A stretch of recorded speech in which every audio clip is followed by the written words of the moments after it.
And that was a live press conference from the Pentagon on the latest developments with regards to the U.S.-Iranian war.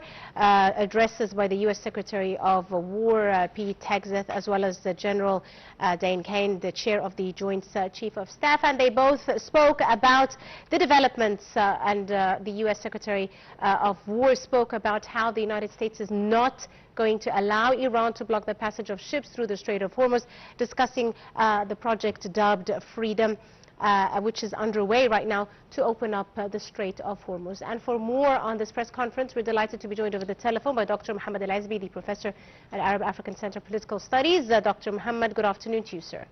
Good afternoon to you. Thank you very much, Dr. Mohamed, for your time. Now, we just saw the press conference by the U.S. Secretary of War, and he discussed and spoke about how the war with Iran and what it is doing to the passage of ships in the Strait of Hormuz, and he called it and said it amounts to blackmail. How do you see this recent address, sir?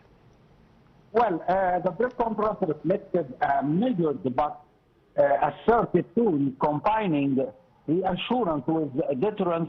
The U.S. Secretary of Defense aimed to project control over escalating regional tensions, particularly in the Middle East. A clear signal that the United States is prepared but not seeking war. Commitment to protecting U.S. interests and allies, especially in strategic corridors such as the Strait of Hormuz.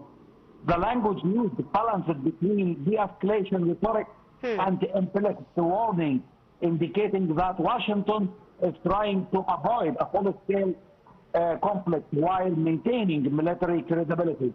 Yes. Also, the conference emphasizes several critical priorities: freedom of navigation, a strong focus on securing maritime routes, reinforcement of naval presence to ensure undisrupted global trade flows.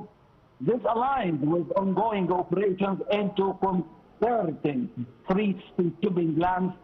Also, confirmation of enhanced troop readiness and potential repositioning of assets, emphasizes on rapid response capability in case of escalation, signals to advertisers that any attack would be met with decisive retaliation. Indeed, as he said, that they are ready to carry out any operations against Iran if ordered to do so. And earlier, the U.S. military said it had also fired on Iranian forces and sank 6 small boats targeting civilian ships as it moved to reopen the Strait of Hormuz, explaining that this strait, or this very important maritime waterway, is very important for the global economy, and Iran is seeking to harm the global economy. How do you see this recent attack, specifically on the 6 small boats targeting civilian ships?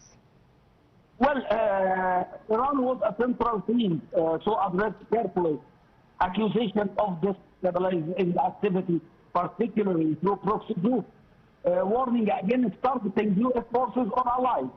At the same time, the Secretary left the door open for diplomatic solutions, indicating that escalation is not inevitable. This dual approach reflects a deterrence plus diplomacy strategy.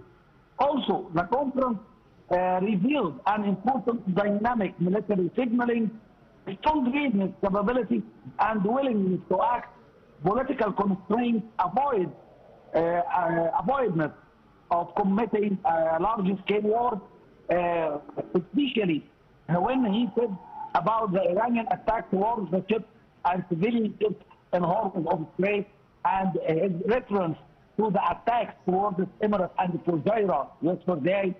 He said that Iran attacked the Navy of the United States, the United States Navy, many times, but up till now, we didn't return back to war, and we wait Iran to have a diplomatic way to solve this problem of Hormuz Strait.